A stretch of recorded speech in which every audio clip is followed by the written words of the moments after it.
After all this time, we still don't know how to start a video. Welcome Welcome. to our channel. Yep.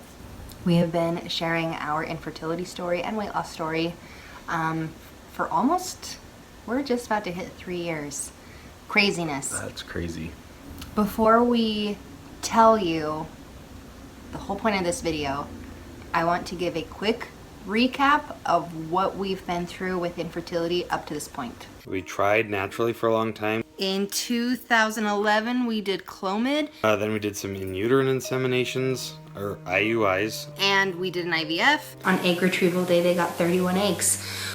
By day 5, we only had 2 surviving embryos. So we got the phone call, and she said, "You're pregnant." On our 6-week ultrasound day. Didn't show any heartbeat. And yeah, all we could see was contractions. I went in for my laparoscopy, and I don't remember much about it. And he came out and he's like, it was really bad. It was severe stage 4. He thinks that's what's been impacting the egg quality. So no, we did the egg retrieval, and we ended up getting 36 eggs. You have 2 really good looking embryos. Got a call 10 days post-transfer, and they said, "You're pregnant." Because the number was still relatively low considering how far I was, we lost it. We lost the pregnancy. I went and hid in a filing closet and like kept the lights down low so people wouldn't know I was in there, and I just slumped against the wall and just cried and cried and cried and cried. I have been preparing my body for this moment all year long. I am on like the highest dose of like injection medication you can be on. They said everything's looking really good and growing really well, and you have a lot of follicles in there. The retrieval's tomorrow. I didn't get it. Looks great. Yay. Okay. Boom. That we got 26 eggs. I'm a massive worrier. They're gonna do it. They're strong. Yeah. It's really hard.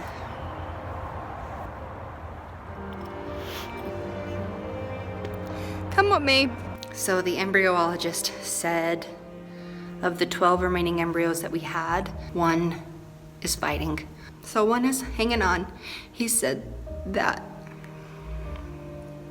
1 more might make it. I have like the worst headache.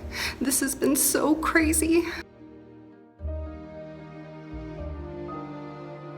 And the doctor came in and she just said, "I'm so sorry." And I just cried and cried.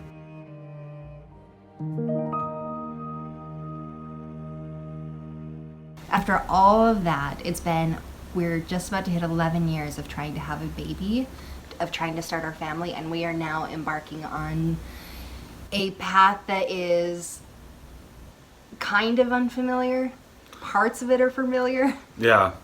I mean, it's half new, half old. Right.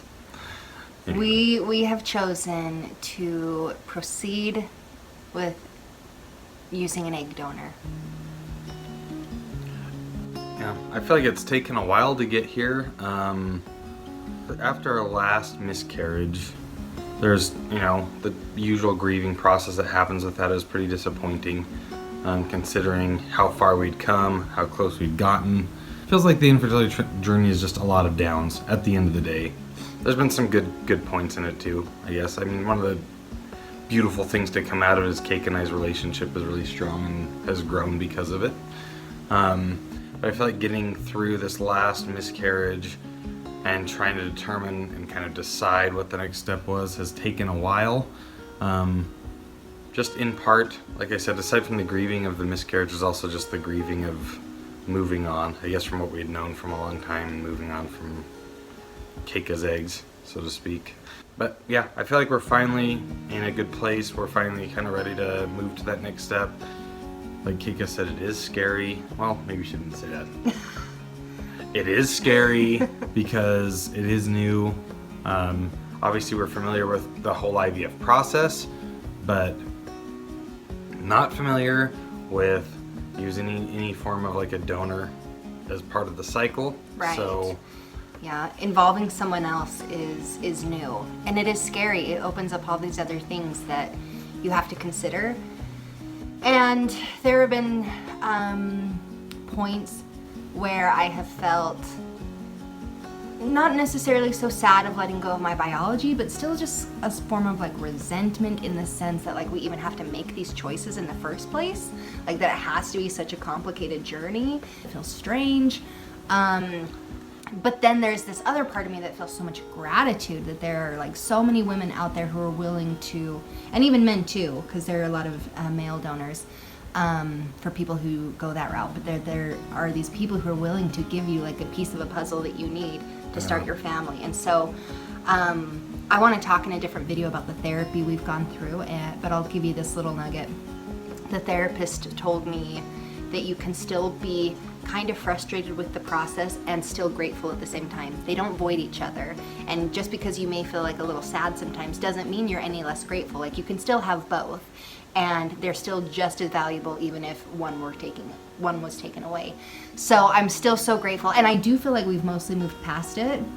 Past any of the resentment. Like we're getting I think a little excited, a little hopeful again.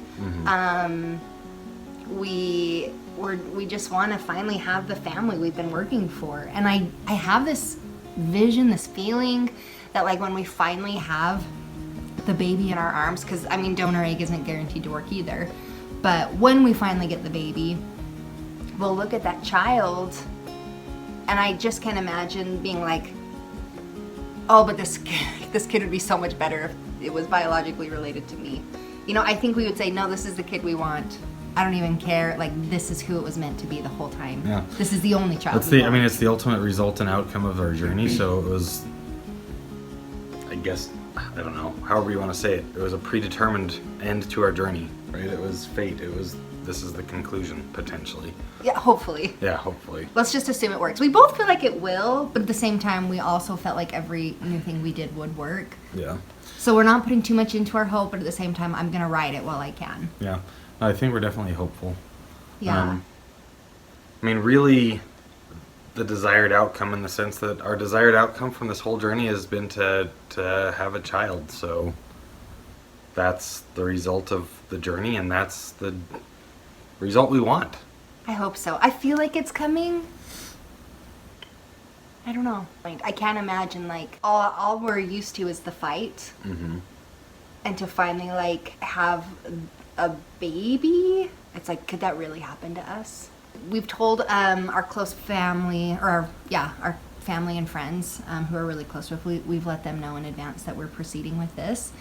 And the first question we get, and I'm sure this is the question if you've been following along, the question is, when?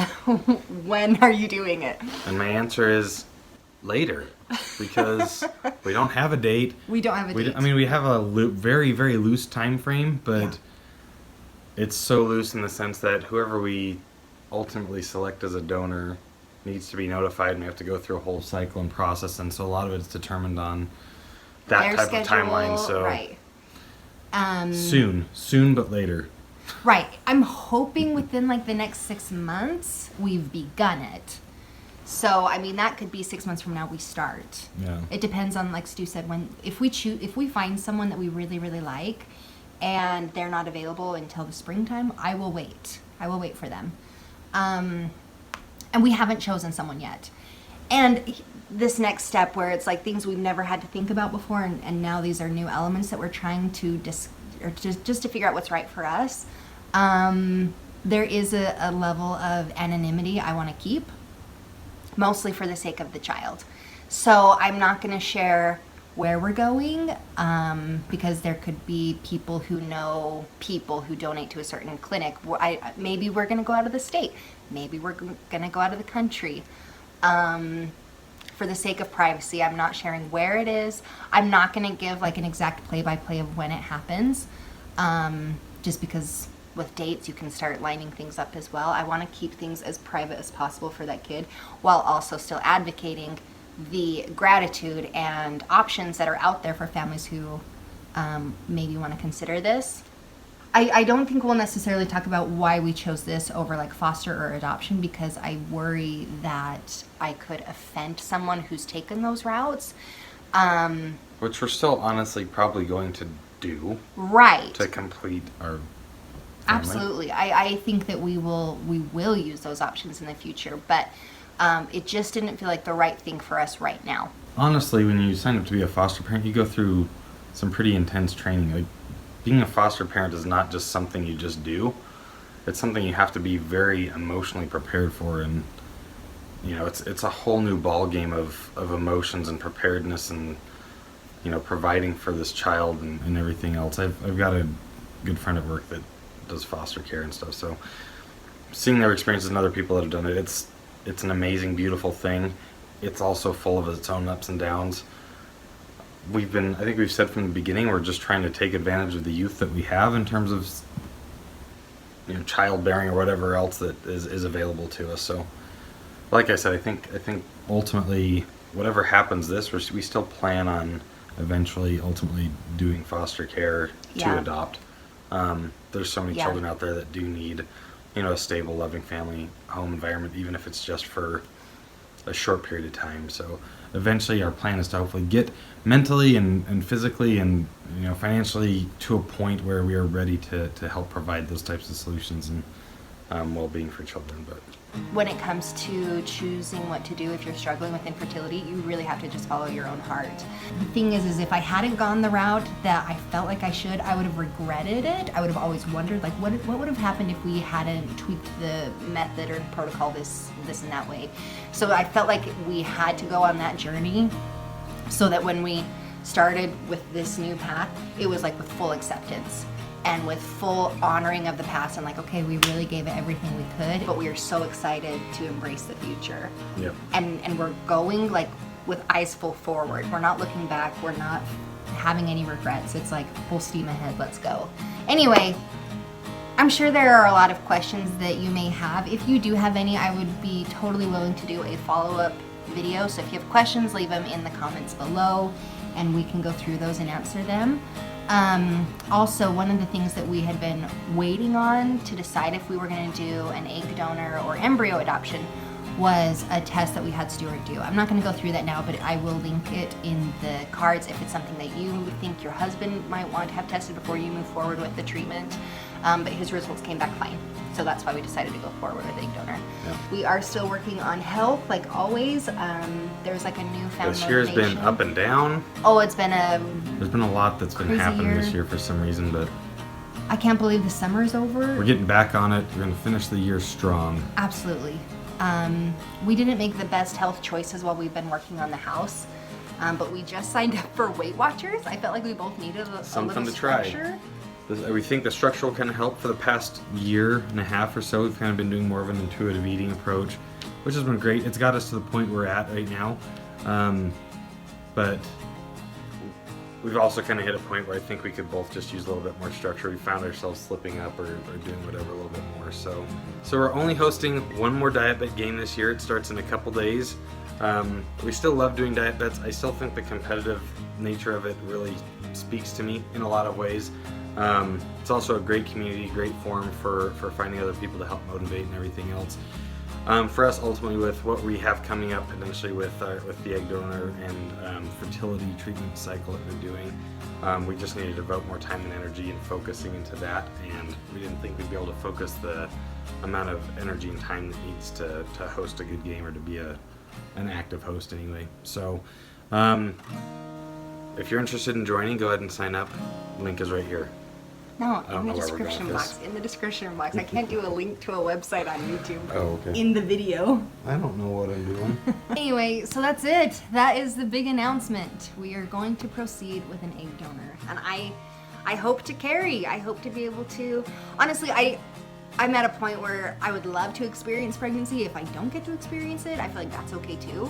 But I would like to if I have the option. So we'd like to see if I have the option. The doctor feels really strongly that I have a good chance. In fact, I'll link other videos about the infertility so that you can, if you have questions about like, wait, why are you doing it this way or that way? We have talked about why our doctor feels strongly about egg donor. So I'll link that in the cards as well. I don't know. I feel like people will probably have opinions on this, and that's fine. You can, but it's such a personal journey, and you just have to do what feels right to you, and this is what feels right to us right now. Correct. So we're excited, and we thank you for coming along. If you've been here since the beginning, wow, what a journey. We're getting ready. We've been saving like crazy, so we've got the funds we need to do this, and I hope it turns out. Thanks for watching. We'll talk to you later.